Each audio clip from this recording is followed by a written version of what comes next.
তো দেখো আমাদের ভাতের চালের মানে উফনা চালের আজকে আমি পোলাও বানাচ্ছি। তো আমি কুকারটা দিয়ে নিয়েছি ঘি, দেশি ঘি, তারপরে দিয়েছি দুটো শুকনো লঙ্কা দিয়ে দিচ্ছি, তারপর দেখো গরম মশলা দিয়ে দিচ্ছি। এরপরে ধরো পেঁয়াজ দিয়ে লাড়ে চাড়িয়ে দেবো একটু ভালো করে, লাড়ে চাড়া দেবো। এরপরে দেখো দুটো কাজু দিয়ে দেবো, এই কাজু দিয়ে দেওয়া হয়ে গেল। এরপরে দেখো কটা কিচমিচ দিয়ে দেবো, কিচমিচও দিয়ে দিলি। এরপর একটু ভালো করে লাড়ে চাড়িয়ে দেবো। লাড়ে চাড়িয়ে পড়ার পরে আধা ঘন্টা যে ভিজাইছিলি জলটা আমি সেই চালটা আমি দিয়ে দেবো। দেখো চালটা সব দেওয়া হয়ে গেল। চালটা দেওয়ার বাদে এটা একটু ভালো করে লাড়ে চাড়িয়ে দেবো।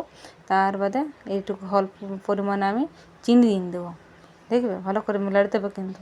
দেখো একটু চিনি দিয়ে দেবো মিষ্টির জন্যে।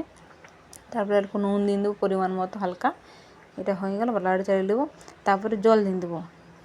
দেখো যত চাল নিয়েছো তার ডবল জল, ঠিক আছে। জল নেবে, ঢাকান দেবো।